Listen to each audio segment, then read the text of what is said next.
मेरे प्यारे बच्चों, छात्र एवं छात्राओं, विद्यावाणी चैनल में आप सभी का स्वागत है। बच्चों, आज मैं आपको संधि समझाऊंगी। संधि क्या है, संधि की परिभाषा, संधि के प्रकार, संधि किसे कहते हैं। तो चलिए शुरू करते हैं। संधि दो वर्णों के मेल से जो परिवर्तन होता है उसे संधि कहते हैं। संधि किसे कहते हैं? दो वर्णों के मेल से जब दो वर्ण आपस में मिलते हैं तो उसमें जो परिवर्तन होता है, परिवर्तन का मतलब होता है बच्चों बदलाव। जो उन वर्णों में बदलाव आता है, जो परिवर्तन होता है, उसे ही संधि कहते हैं। अब ये कहीं कहीं तीन प्रकार से परिवर्तन होता है। ये परिवर्तन तीन प्रकार से होता है। कैसे होता है? कहीं कहीं क्या है, कहीं कहीं दोनों वर्णों में, कहीं कहीं दोनों वर्णों में परिवर्तन होता है और कहीं कहीं क्या होता है, एक वर्ण में परिवर्तन होता है और कहीं दोनों वर्णों के स्थान पर, जो दोनों वर्ण होते हैं उनके स्थान पर नया वर्ण आ जाता है। इस तरह से परिवर्तन होते हैं। कैसे? कहीं कहीं दोनों वर्णों में परिवर्तन हो जाता है। जो दो वर्ण आपस में मिलते हैं तो उसमें दोनों में परिवर्तन होता है। कहीं कहीं एक वर्ण में परिवर्तन होता है और कहीं कहीं दोनों वर्णों के स्थान पर एक नया वर्ण आ जाता है। देखिए कैसे कहीं कहीं दोनों वर्णों में परिवर्तन हो रहा है। जैसे है तत् धन शिवः। क्या है? तत् धन शिवः। अब यहाँ कैसे देखना है कि कैसे परिवर्तन हो रहा है। तो ये लिखा हुआ है तत् और धन शिवः, तो क्या हो रहा है यहाँ पे? तच्छिवः। इसको जब जब हम संधि करेंगे, संधि मतलब होता है जोड़ना और विच्छेद मतलब होता है तोड़ना। जब हम अलग कर देते हैं उसको विच्छेद कहते हैं और जब हम उसको जोड़ देते हैं उसे संधि कहते हैं। तो ये विच्छेद में क्या है? तत् धन शिवः। अब जब हम संधि करते हैं तो देखो परिवर्तन क्या हो जाता है? तच्छिवः। यहाँ पर ये जो ता है, ये हलंत लगा है, ता का चा से, ये जो ता है तो चा में, और ये जो सा है सा का छा से। देख लो यहाँ पर तच्छिवः है ना, यहाँ ता का चा में और सा का छा में परिवर्तन हुआ है। आप देख सकते हो तच्छिवः। तच्छिवः यहाँ ता की जगह क्या हो गया है? ये चा हो गया है और ये सा की जगह क्या हो गया है? छा हो गया है। आप देख सकते हो अच्छे से लिखा भी है। यहाँ जो ये ता है तो क्या हो गया है? ये चा, और ये जो सा है तो यहाँ छा हो गया है। यही परिवर्तन देखने को मिल रहा है। यहाँ ता का स्थान चा में और सा का स्थान छा में परिवर्तन हुआ है। आप देख सकते हैं। फिर दूसरा, जब कहीं कहीं एक वर्ण में परिवर्तन होता है, देखते हैं कैसे एक वर्ण में परिवर्तन हो रहा है। ये प्रति है और ये एकम है, तो हम ये संधि में क्या, विच्छेद में है प्रति धन एकम, तो हम जब संधि करेंगे तो हो जाएगा प्रत्येकम। प्रत्येकम यहाँ पर हमको क्या मिल रही है? ई। प्रति में हमें ई मिल रही है और ये पहले से यथावत है, इसमें कोई परिवर्तन नहीं हुआ है। जो कि यहाँ बता रहा है कहीं कहीं एक वर्ण बस में परिवर्तन हो रहा है, तो यहाँ हमको परिवर्तन मिल रहा है। यहाँ केवल ई का या में परिवर्तन हो रहा है। ई का या में, जैसे कि ये ई यहाँ हमको मिल रही है ई और यहाँ ए बन रहा है। प्रतिधन एकम में ए हो रहा है प्रत्येकम, तो ये या में परिवर्तन हुआ है। ई का परिवर्तन क्या हुआ है? ई का या में परिवर्तन हुआ है। आप देख सकते हैं। फिर कहीं कहीं दोनों वर्णों के स्थान पर नया वर्ण आ जाता है। जो दोनों वर्ण रहते हैं उसके स्थान पर कोई नया वर्ण आ जाता है।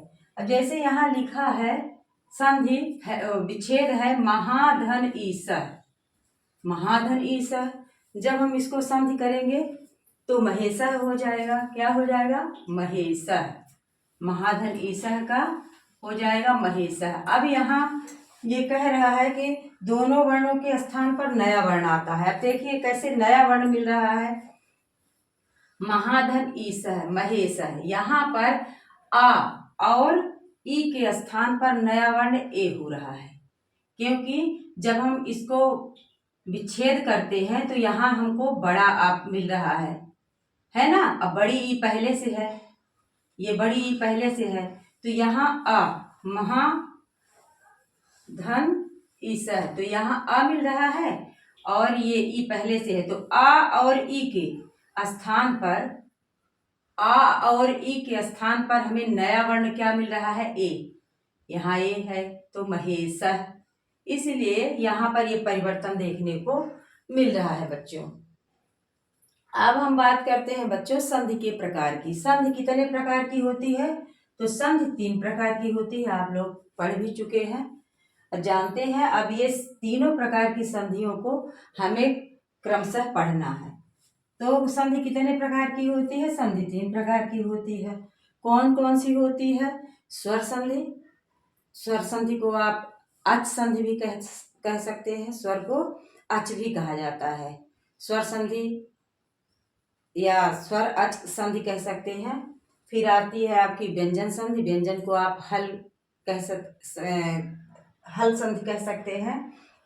और तीसरी है विसर्ग संधि। स्वर संधि, व्यंजन संधि और विसर्ग संधि, ये संधि के प्रकार हैं। संधि 3 प्रकार की होती है, स्वर संधि, व्यंजन संधि और विसर्ग संधि।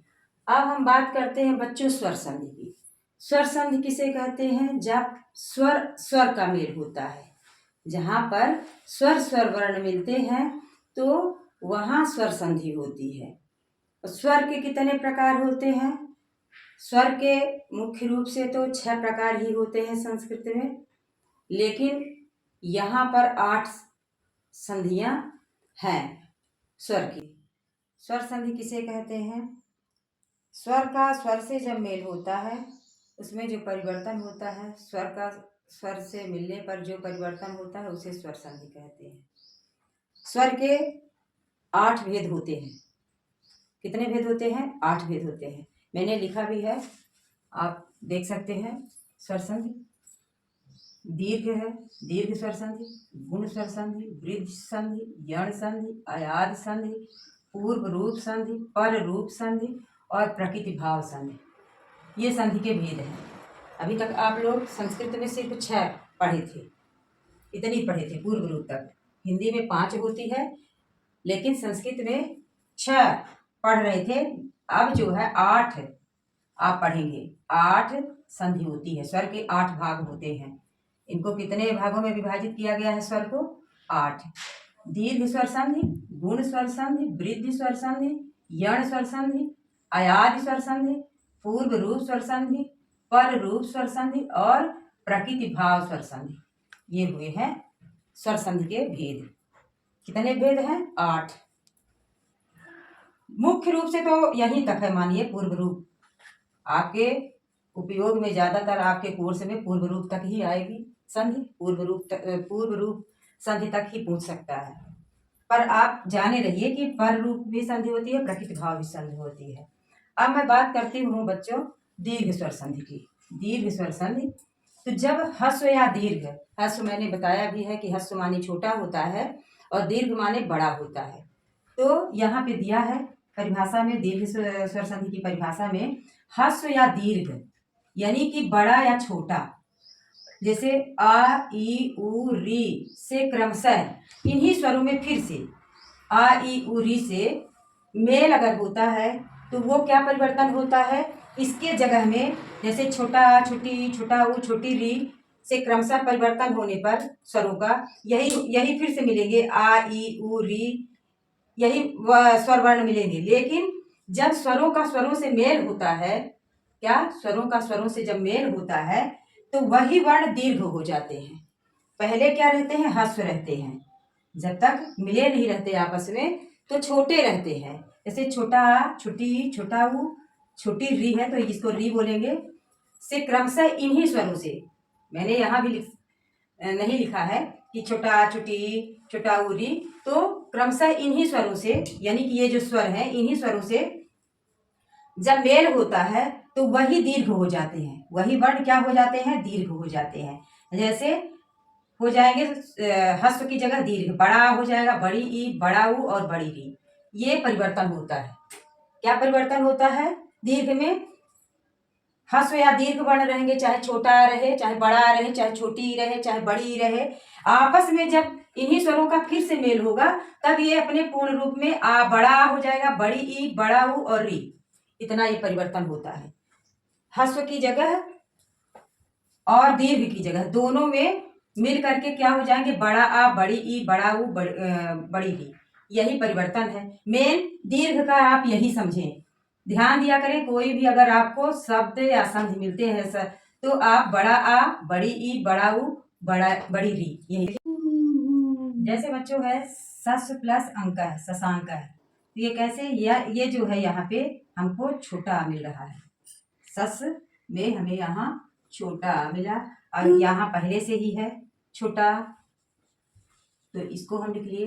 अभी ये क्या हो गया, बराबर बड़ा हो गया। ये छोटा आ यानी कि हस्व है, यहाँ हस्व और हस्व, तो यहाँ क्या हो जाता है, दीर्घ हो जाता है, बड़ा। छोटा आ प्लस छोटा आ बड़ा हो गया।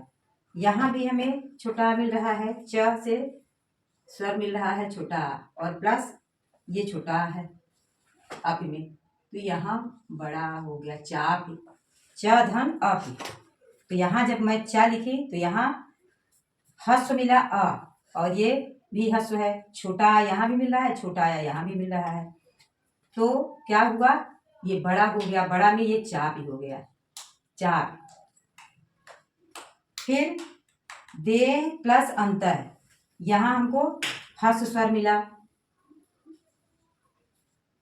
आ मिला, फिर यहाँ भी हस्व आ है।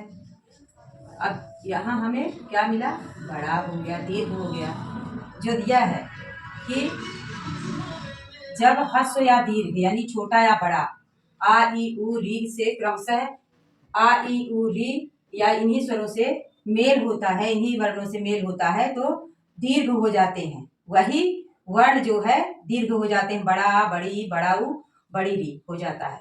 देखिए कैसे, ये सब में देखिए हस्व रहते हैं और दोनों हस्व मिल करके दीर्घ बन जाते हैं।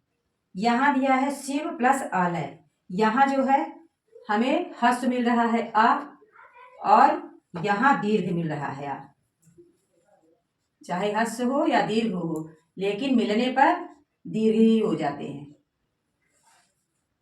विद्या प्लस अर्थी, यहाँ बड़ा निकला हमको यानी कि दीर्घ, और प्लस यहाँ छोटा, फिर भी यहाँ क्या हो जाएगा, दीर्घ, बड़ा। विद्या प्लस अर्थी, यहाँ बड़ा निकला और यहाँ छोटा है, बराबर विद्यार्थी हो गया। यहाँ आ और आ मिलकर के ये दीर्घ आ बना दिया। फिर देखिए गिरिधन ईशय, यहाँ पर हमको क्या मिला, छोटी ई मिली, छोटी ई प्लस यहाँ भी छोटी ई है, बराबर यहाँ क्या हो जाएगी, बड़ी ई, दीर्घ बन जाएगा। कोई भी जैसे ही ऊपर मैंने बताया है कि कोई भी हस्व या दीर्घ वर्ण यानी कि छोटा वर्ण या बड़ा वर्ण स्वर में अगर आपस में मिलते हैं तो वो वर्ण क्या हो जाते हैं, दीर्घ हो जाते हैं, यानी उनमें क्या परिवर्तन होता है, वो बड़ा हो जाते हैं, बड़ा की मात्रा लग जाती है, बड़ा आ, बड़ी ई, बड़ा ऊ। तो यहाँ देखिए, यहाँ गिरिंद्र, गिर धन इंद्र, तो यहाँ हमें छोटी ई मिल रही है और यहाँ छोटी ई भी है, तो क्या हो गया, गिरिंद्र, यहाँ बड़ी ई हो गई। अब परिवर्तन क्या हुआ, बड़ी हो गई, गिरिंद्र। फिर यहाँ है कपिधन ईस, यहाँ छोटी ई है, यहाँ बड़ी ई है, छोटी ई प्लस बड़ी ई बराबर भी बड़ी ई हो जाएगी, कपीस। कपिधन ईस, यहाँ कप जब लिखा है तो छोटी प्राप्त हो रही है, यहाँ बड़ी पहले से ही मिली है, तो क्या हो गया, संधि जब हुई तो दोनों मिलके कपीसा, कपीसा में छोटी यहाँ प्राप्त हुई, बड़ी पहले से है। अब ये दोनों हस्त जो है दीर्घ बना दी। फिर है भानुदय, विच्छेद है भान प्लस उदय, भान प्लस उदय, तो यहाँ छोटा उ मतलब हस्व मिल रहा है, प्लस पहले से लिखा है छोटा उ प्लस छोटा उ क्या हो जाएगा, बड़ा उ, हस्व हो जाएगा, वो दीर्घ, हस्व हस्व मिल करके यहाँ दीर्घ हो जाएगा।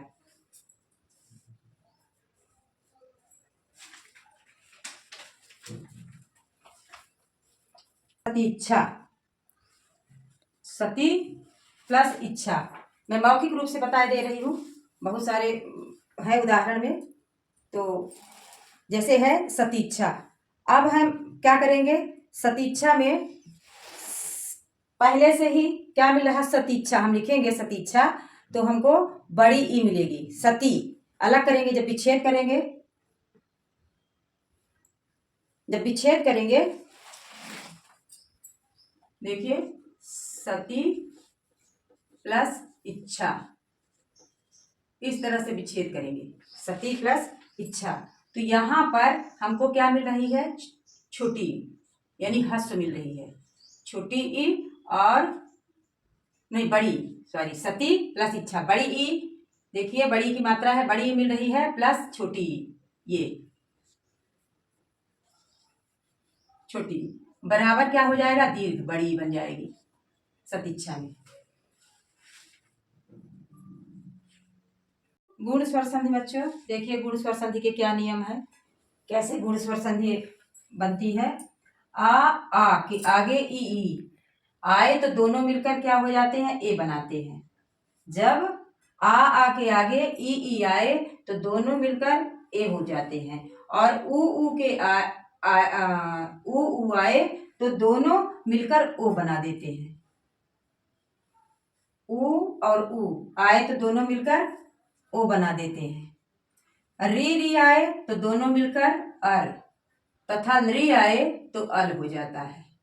ये आपको ध्यान देना है, जिसको मैं यहाँ अच्छे से लिख दी हूँ कि इसका ये रूल है, ए ओ अर अल। आप गुण स्वर संधि में ये चीजें जरूर ध्यान देंगे, ए ओ अर और अल। जैसे अब है नरेंद्र, ये नरेंद्र है, संधि है, जब विच्छेद करेंगे हम नरेंद्र है, और जब हम इसको विच्छेद करेंगे तो नर धन इंद्र हो जाएगा, क्या हो जाएगा, नर धन इंद्र। और कैसे होगा, ये हस्व आ यहाँ है और हस्व ई, आ प्लस ई क्या बना रहे हैं, ए, ये दोनों मिलकर के आ प्लस ई संधि हो गए तो क्या मिला, ए, नरेंद्र। और देव धन इंद्र, जैसे देवेंद्र है, गुण स्वर संधि में देवेंद्र है, आपके पेपर में ज्यादातर आते हैं देवेंद्र, नरेंद्र, सुरेंद्र, महेंद्र, ये सब गुण स्वर संधि हैं।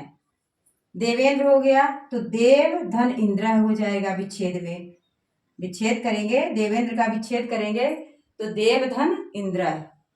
और यहाँ जो है हमें मिल रहा है देव, और ई इंद्र जब विच्छेद करते हैं तो दोनों मिलकर के क्या बनाते हैं, ए, जो मैंने यहाँ दिया है कि आ के आगे ई आए तो दोनों मिलकर ए बनाते हैं, और ऊ आए तो दोनों मिलकर क्या बनाते हैं, ओ बनाते हैं।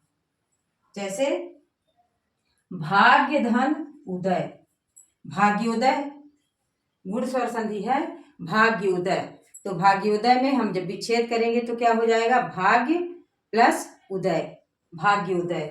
तो क्या मिल रहा है, देखिए आ मिल रहा है विच्छेद करने में, आ यहाँ से मिल रहा है, ऊ लिखा ही है, भाग्य प्लस उदय तो हो जाएगा ओ मिल रहा है यहाँ पे, देखिए भाग्योदय, ओ मिल रहा है।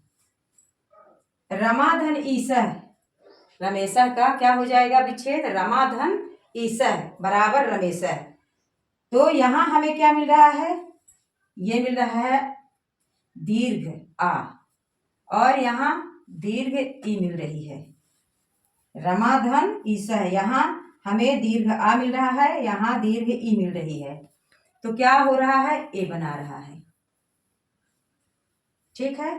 ये देखिए ई कुछ भी मिल जाए आ के आगे, तो फिर नर धन उत्तम, नरोत्तम, नर धन उत्तम, नरोत्तम। नरोत्तम में ये आ यहाँ है, नर जब हम इसको विच्छेद करेंगे तो नर धन उत्तम, यहाँ से हमको आ मिल रहा है, उ पहले से ही लिखा है तो क्या बना देगा, नर आ प्लस उ बराबर ओ।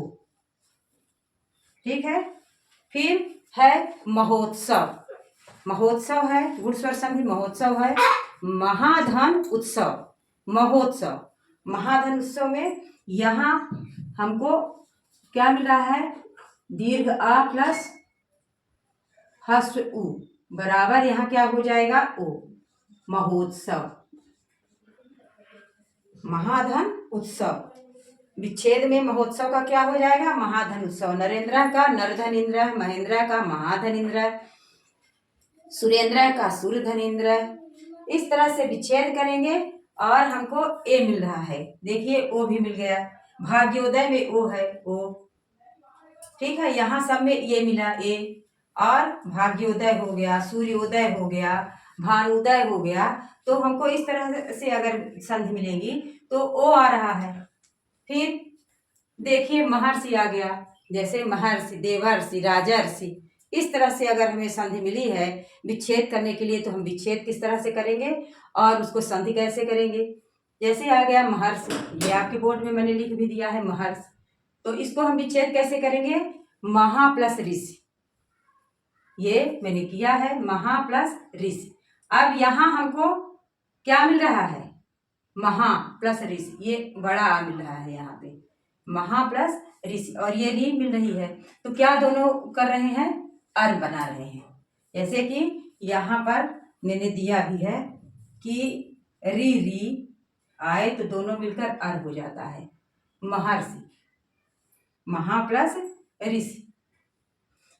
फिर तव प्लस लिकार है, तवलकार है, तो यहाँ ली हो रही है। अगर ली मिल रही है, जैसे ये तव प्लस लिकार है, ये ली है ना, ली, तो यहाँ हो जाएगा तवलकार है। तवलकार में अल हो रहा है, तवलकार। महर्षि में अर हो रहा है, तवलकार में अल हो रहा है। जहाँ पे ए ओ और अल, अगर इतने आपको मिल रहे हैं वर्ण ए ओ और अल, तो ये सब किसके हैं उदाहरण में, गुण के। जैसे महर्षि हो गया, देवर्षि, राजर्षि, तो ये सब गुण स्वर संधि के तहत आते हैं। तवलकार में तव प्लस लिकार, ये भी गुण है। महेंद्र, सुरेंद्र में एक ही ए आ रहा है, ये वाला। इस तरह से गुण को आपको समझना है। अब बच्चों, मैं अगले वीडियो में अगली संधि बताऊंगी। विद्यावाणी चैनल को लाइक, सब्सक्राइब, शेयर करते रहिए बच्चों। धन्यवाद।